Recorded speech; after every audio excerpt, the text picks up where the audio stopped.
নমস্কার বন্ধুরা, দেবদূতে সবাইকে স্বাগত। আজকে কিছু সাজ তৈরির সরঞ্জাম কিনেছি, তো সেগুলোই তোমাদেরকে দেখাবো। এটাকে আমরা বাটি বলি। ফুল তৈরির কাজে এটা সাধারণত ব্যবহার করা হয়। আমরা সাদাটাই সবসময় ব্যবহার করি, কিন্তু সাদাটা এখন অ্যাভেলেবেল নেই, তাই বাধ্য হয়ে লালটা নিয়ে আসতে হলো। এটা সাদা পুঁথির মালা। এটা সাইজ মিডিয়াম।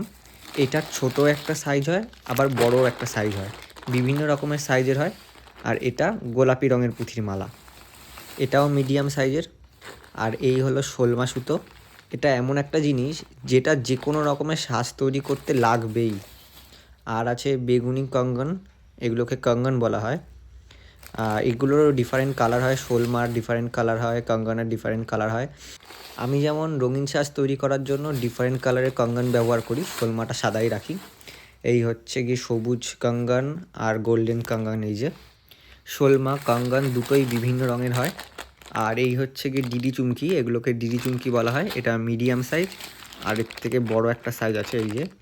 আর এর থেকে একদম ছোট একটা সাইজ আছে, যেটা খুব বেশি ব্যবহার করা হয় না। আর এটাকে বলা হয় ডান্ডা দড়ি বা ক্রিম দড়ি, যাই বলো না কেন। আর এটা এই ক্রিম দড়িটারই ছোটো ভার্সান।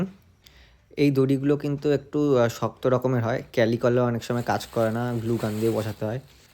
আর এটাকে বলা হয় মালাই দড়ি। এটাও বিভিন্ন রঙের হয়।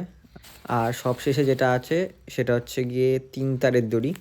এইটা শুধু গোল্ডেন আর সাদাই হয়, সাদাটা আমি পাইনি।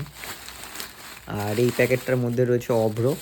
প্যাকেটটা আর খুলে দেখালাম না ভালো করে, ভিতরে গোল্ডেন অভ্র, বেগুনি অভ্র আর সাদা অভ্র রয়েছে, কারণ এখন খুললে সারা গায়ে লেগে যাবে। আর এটা হচ্ছে ক্যালিকল আঠা, ক্যালিকলের 2 কেজির ড্রাম এটা। তো এগুলোই মোটামুটি কেনা হয়েছে। তোমরা যদি কেউ আমার কাছ থেকে কিনতে চাও এগুলো, আমার সাথে যোগাযোগ করতে পারো। এবং ভিডিওটি যদি তোমাদের ভালো লেগে থাকে তাহলে অবশ্যই লাইক করে দিও।